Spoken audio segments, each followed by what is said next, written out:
Olá, família abençoada! Sejam muito bem-vindos a mais um vídeo. Hoje, vamos mergulhar em uma das parábolas mais profundas e impactantes contadas por Jesus, uma história que atravessa milênios e continua a nos ensinar lições valiosas sobre a vida, a morte e a eternidade. Estou falando da parábola do rico e Lázaro, registrada no Evangelho de Lucas, capítulo 16. Muitas vezes lemos essa passagem rapidamente, mas hoje eu convido você a fazer uma pausa. Vamos caminhar juntos por cada detalhe, tentando extrair toda a sabedoria que Jesus quis nos transmitir. Esta não é apenas uma história sobre riqueza e pobreza, mas sobre escolhas, consequências e, acima de tudo, sobre o estado do nosso coração diante de Deus e do nosso próximo. Prepare o seu coração, pois essa jornada promete ser transformadora. A história começa nos apresentando dois personagens com vidas drasticamente opostas. De um lado, temos um homem rico. A Bíblia faz questão de detalhar seu estilo de vida. Ele se vestia de púrpura e de linho finíssimo. Só para termos uma ideia, a púrpura era um corante caríssimo, extraído de moluscos, e seu uso era um símbolo de realeza e extrema riqueza. O linho fino era um tecido de luxo. Ou seja, ele não apenas era rico, mas fazia questão de ostentar sua fortuna. Além disso, a parábola diz que ele se banqueteava todos os dias, vivendo no esplendor. Sua vida era uma festa contínua, cheia de luxo e conforto. Do outro lado, em um contraste chocante, encontramos Lázaro. Seu nome, que significa Deus ajuda, é a única coisa que parece lhe restar de dignidade. Ele era um mendigo, coberto de feridas, que ficava deitado à porta do rico. Vejam a proximidade e, ao mesmo tempo, o abismo que os separava. Lázaro não pedia luxo. Ele desejava apenas as migalhas que caíam da mesa farta do rico. Uma imagem poderosa que mostra o desespero de sua fome. E, para aumentar seu sofrimento, os cães vinham lamber suas feridas, o que, na cultura da época, era um sinal de extrema humilhação e impureza. O rico vivia em um palácio, Lázaro vivia na miséria do lado de fora. Essa descrição inicial já nos força a refletir. Quantas vezes passamos por Lázaros em nosso dia a dia? Pessoas necessitadas, sofrendo à nossa porta, metaforicamente ou literalmente, e nós, absortos em nossas próprias vidas, em nossos banquetes, simplesmente as ignoramos. O rico não é condenado por ser rico, mas por sua indiferença. Ele via Lázaro todos os dias. A necessidade estava visível, explícita, mas seu coração estava fechado para a compaixão. Ele tinha os recursos para aliviar o sofrimento de Lázaro, mas escolheu não fazer nada. E então, a história toma um rumo inevitável para todos nós. A morte. A Bíblia diz: aconteceu morrer o mendigo e ser levado pelos anjos para o seio de Abraão. Que cena linda e poderosa! Aquele que foi desprezado na terra é honrado no céu. Os anjos o carregam para um lugar de consolo e descanso, o seio de Abraão, uma expressão judaica que significava um lugar de honra e comunhão com os patriarcas. A justiça de Deus se manifesta de forma gloriosa. A vida de sofrimento de Lázaro terminou, e sua recompensa eterna começou. Logo depois, a parábola nos diz: morreu também o rico e foi sepultado. A morte dele é descrita de forma seca, sem anjos, sem honra celestial.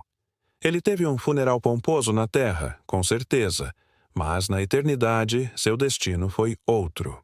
No Hades, um termo grego para o lugar dos mortos, ele ergueu os olhos, estando em tormentos, e viu ao longe Abraão e Lázaro no seu seio. A inversão de papéis é total e imediata. Aquele que vivia em festas agora está em agonia. Aquele que vivia na miséria agora está em paz. A primeira coisa que o rico faz é clamar. Ele chama: Pai Abraão, tem misericórdia de mim, e manda a Lázaro que molhe em água a ponta do dedo e me refresque a língua, porque estou atormentado nesta chama. Percebam a ironia. Na terra, ele não deu a Lázaro nem as migalhas. Agora, no tormento, ele pede que o mesmo Lázaro, a quem ele ignorou, lhe sirva com uma única gota de água. Mesmo após a morte, ele ainda vê Lázaro como alguém para servi-lo, não como um igual. Sua mentalidade egoísta não mudou. A resposta de Abraão é reveladora e solene. Primeiro, ele o lembra de suas escolhas. Filho, lembra-te de que recebeste os teus bens em tua vida. E Lázaro, os males. Agora, porém, aqui ele é consolado, e tu, atormentado. Abraão não o acusa, apenas afirma um fato. A vida na terra foi um tempo de oportunidade. O rico usou essa oportunidade para si mesmo, para seu próprio prazer. Lázaro suportou o sofrimento com fé. As consequências na eternidade são um reflexo direto das escolhas feitas em vida. Em segundo lugar, Abraão explica a impossibilidade de seu pedido. Ele diz: "E, além de tudo, está posto um grande abismo entre nós e vós, de sorte que os que querem passar daqui para vós não podem, nem os de lá passar para nós." Esse grande abismo é fixo. Ele representa a finalidade das nossas escolhas após a morte. Não há segunda chance, não há como cruzar de um lado para o outro. O destino eterno é selado no momento da morte, com base em como vivemos nossa vida na Terra. Esta é uma das mensagens mais sérias de toda a Bíblia. Percebendo que sua própria situação é irremediável, o homem rico tem um lampejo de preocupação por sua família. Ele faz um segundo pedido. "Rogo-te, pois, ó Pai, que o mandes à casa de meu pai, pois tenho 5 irmãos para que lhes dê testemunho, a fim de não virem também para este lugar de tormento." Ele se preocupa que seus irmãos, que provavelmente viviam o mesmo estilo de vida egoísta que ele, acabem no mesmo lugar. A gente poderia até pensar: olha, pelo menos agora ele está se preocupando com alguém. Mas a resposta de Abraão é, mais uma vez, categórica e cheia de sabedoria divina. Ele diz: "Eles têm Moisés e os profetas. Ouçam-nos." Em outras palavras, eles já têm tudo o que precisam para serem salvos: a palavra de Deus, as Escrituras. A revelação de Deus já foi dada. Eles só precisam obedecer.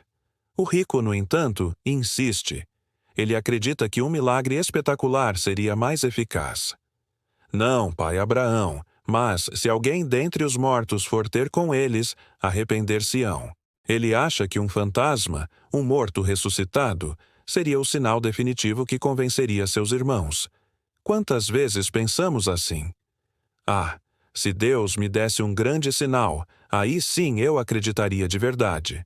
Mas a conclusão de Jesus na boca de Abraão é uma das verdades mais poderosas das Escrituras. Se não ouvem a Moisés e aos profetas, tampouco se deixarão persuadir, ainda que ressuscite alguém dentre os mortos. Uau!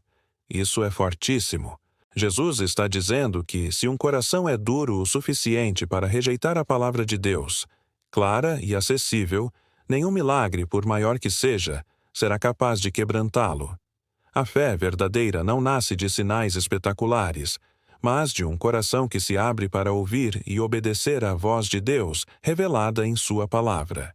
E, profeticamente, Jesus estava falando de si mesmo. Ele ressuscitou dos mortos, o maior milagre de todos, e mesmo assim, muitos não creram.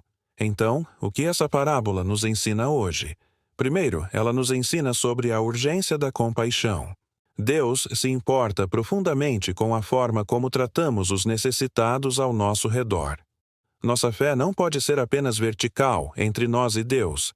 Ela precisa ser horizontal, estendendo-se em amor e serviço ao nosso próximo. Ignorar o sofrimento alheio quando podemos ajudar é um pecado grave aos olhos de Deus. Segundo, a parábola nos ensina sobre a seriedade da eternidade. A vida na Terra é curta e é o nosso campo de preparação para o que vem depois.